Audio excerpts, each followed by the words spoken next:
У выкладчыка фізкультуры Пінскага каледжа машынабудавання Сергея Шелеста по раскладу апошні 7-й урок. 23-гадовы настаўнік працуе тут пасля размеркавання. Спецыяльнасць атрымаў у Полесскім універсітэце. З прафесіяй вызначыўся яшчэ раней, у 9 классе.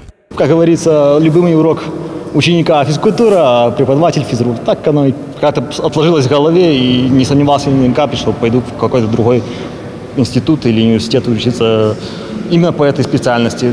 Празвенеў звонок, и малады выкладчык спяшаецца за кола. Сваё уласнае ганчарнае кола. Сергей Шелест – ганчар з 12-гадовым вопытам. Нягледзячы на перыядычныя перапынкі, справу продкаў гараднянец не кінуў.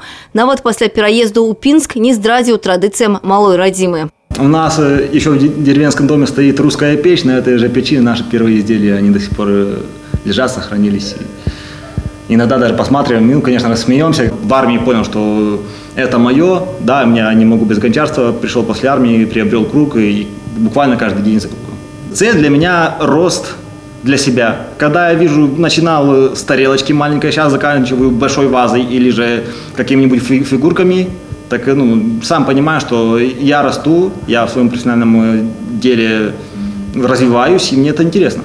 А цяпер і месца для майстэрні знайшлося. Падтрымаў Пінскі гарадскі цэнтр культуры і творчасці. На маладога таленавітага ганчара тут маюць пэўныя віды. Сережа пришел ко мне. Оказалось, что он занимается гончарным делом. Попросил помещение или какое-то место для занятий. Увидев его работы, мы сразу откликнулись на его просьбу, предоставили ему помещение.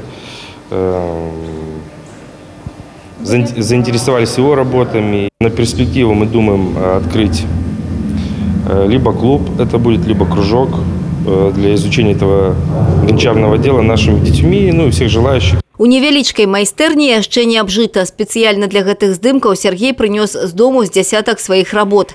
Выймаючы з коробкі гліняныя гаршкі, збаны і міскі, іх аўтар прызнаецца. На руках мала што засталося. Шмат вырабаў стаіць у бацькоўскай хаце, у гарадной. Рэштка прададзена. Дарэчы, менавіта так на продаж і выраблялі керамічны посуд усе гараднянскія майстры.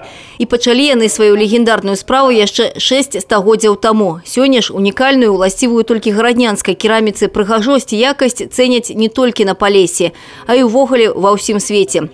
Ну а Пінск сёлета не проста Полесский цэнтр, а культурная сталіца Беларусі. Таму да дзейнасці тых, хто працягвае традыцыі, мясцовыя ўлады абяцаюць асаблівую увагу. Гараднянскі ганчар з пінскай прапіскай спадзяецца, што і яго справа не застанецца незаўважанай. Тацяна Будгусаім, Аліса Грыгарчук, Александр Дзяченко, тэлерадыёкампанія «Брест».